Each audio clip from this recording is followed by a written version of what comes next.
What's up, everybody? Today we are doing a video on me taking my turbo out.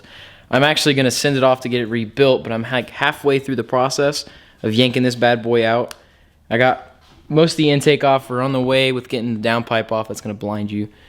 And, well, I'm going to send it off. I'm going to take everything off. I got new gasket set coming for the oil lines. We're going to send it off. They're going to rebuild it, put a bigger compressor housing on it. I'm going to get a 57 compressor housing on it, and then a billet little compressor wheel, but it's gonna be pretty sweet. Oh yeah, and one last thing real quick before I show you most of the rest of the process, which is really just taking off the downpipe and taking off some oil lines and yanking it off the manifold. But Joseph's actually here with me today. So,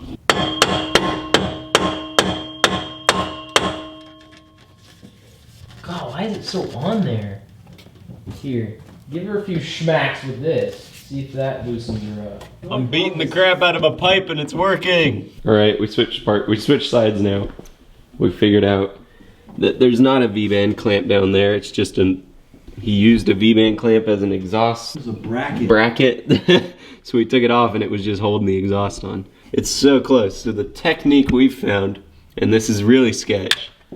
Oh, who cares? Get a It's wrench. sketchy. It's an old car. Get a wrench and use her to pry this guy off, because this man's don't got no pry bar. Hey, beat on it a bit. I'm gonna put some tension on it. Just yeet on it. Oh, come on, move for me. What did you do? Oh, a funny bone hit the jack stand. Oh, freaking hurt. My elbow hit the jack stand, and it hurt. You good? Yeah, I'm fine. You sure? No. All right, beat on her a bit. All right, beat on her. Give her a couple more whacks. All right, give her some more whacks. Keep on whacking her. Need to make sure to tighten that V-band before I start the car. Otherwise, I'm gonna think there's some serious rod knock. Oh my My God. V-band dangling and bangling down there. Get the camera out of the way! No! The rubber thing got stuck in the manifold. He's dumping coolant all over. Come on, dude, please, really? Okay, whatever. I don't care if you scratch the compressor housing, just stay. Just stop trying to kill yourself. All right, so we are Here now it unbolting the turbo. And he forgot to drain the coolant system. I didn't want to. I didn't want to have to put all new coolant in it, but I probably... So now we have a mess. Dude, the coolant, I feel like is loosening these bolts, though. Getting these really good, beautiful close-ups. Looks like a commercial for a diesel truck and you've got your dirty hands. And you're like, truck month. Chevy truck month. Get your Cummins diesel Ram 1520. Get the Ram 2500 Cummins diesel. So ladies and gents, it has been officially 2 weeks since you last saw me. I've been stuck at home without this thing. It's been sitting here for 2 weeks, hasn't been moved besides them pushed around or whatever, but I got it. I finally got it. So right here in this box is my full gasket set and an exhaust inlet and outlet gasket just because, and then the new turbo. And this is my first time seeing it. It's not even open yet. The box, I mean the top of this box is open, but look, there's another box in there.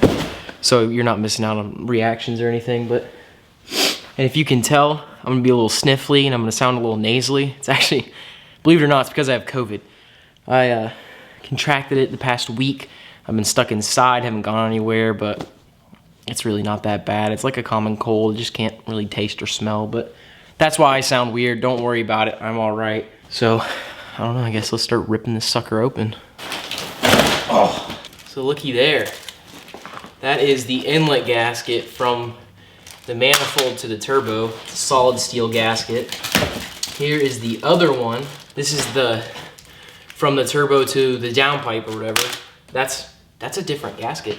I got a gasket with the downpipe, and when I was taking it off, it got shredded. This is a solid steel gasket this time, instead of graphite. Guess that's what happens when you get a free gasket versus one you paid for. And this is the most important part. This is the gasket set. See all those gaskets in there? These are for the coolant and oil lines, and there's even like 2 little crush rings that I don't really know what they're for. I think this is a complete rebuild, like little gasket set, which they did. So I'm probably only gonna have to use like 2 or 3 of those. We'll find out. All right, here she is. It's got the 57. This inlet is 57 millimeters. It's got a whole new compressor housing on it. I don't know if this is a new wastegate actuator or if they just powder coated it. They put a new barb right here. It's got the white magic tape. Kind of forget what it's called. It's got all new hardware on it. The exhaust housing is spotless. This thing's really heavy, so I gotta maneuver. Look at that. Spotless. It's beautiful. Looks so good. So I'm excited. I don't know if this is gonna make a whole lot more like, sorry, put it down. A whole lot more turbo noises or not. I don't really care. The main reason why I got this rebuilt in the first place was because the old turbo was consuming copious amounts of oil. So I'm really hoping this is gonna help. And got a catch can. All right, so here's the last look of everything apart. I still have to get this gasket off. It's kind of stuck on there. I had a little chip on this that kind of hurt it, but it should be all right now. It's gonna be tough. So I hate to say it, but it's been a few days. It's been quite a few days since we last talked, or I last showed you guys anything, but it may or may not be all the way in already. I know. I'm sorry, I really am. I didn't show any process of putting it in, but it's such a pain in the butt. It took me about 6 hours or so to slap that sucker in, so I spared you guys. Trust me, it was way too much cursing and yelling and battered up fingers and everything and oil all over the place. It was a nightmare, but we did get it in. It runs good. It's way stronger than that last turbo. That extra compressor housing and the new billet wheel on the compressor side is impressive, to say the least. The good thing about this turbo is that it has the same exact stock exhaust housing, so the downpipe still bolts up, it still bolts right up to the manifold and everything like that, and it has no more lag than the old turbo because it's using the same exhaust side.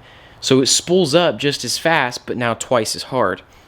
Granted, I haven't gotten a tune yet, so I only am running about 10 or so pounds of boost if I'm lucky, but it's so much better. I swear, it makes a huge difference. It's got like a deeper tone to it. It's got more like just go and oomph to it. The blow-off valve sounds good. It's just, everything runs so well. And then here, I'll give you a better look. There she is, hiding back in there, all nice and polished. That's not ceramic coated, but that is an option. It's just polished. And then you can kind of show you down here. It's hard to work a light and a camera at the same time. She's way down in there. It's got the intake on it and everything, but they did a wonderful job with it, and it looks good. And you may be like, why does it look like there's extra lines or something around the engine bay? It looks like it's messier. Well, I got rid of those stupid little filters, air filter things right there, because that was not helping my whole blow-off, or not blow-off, my whole PCV thing. So I got some, this is 3/8. Yeah, 3/8 line that go from here with the worm clamp on it on each side to my catch can.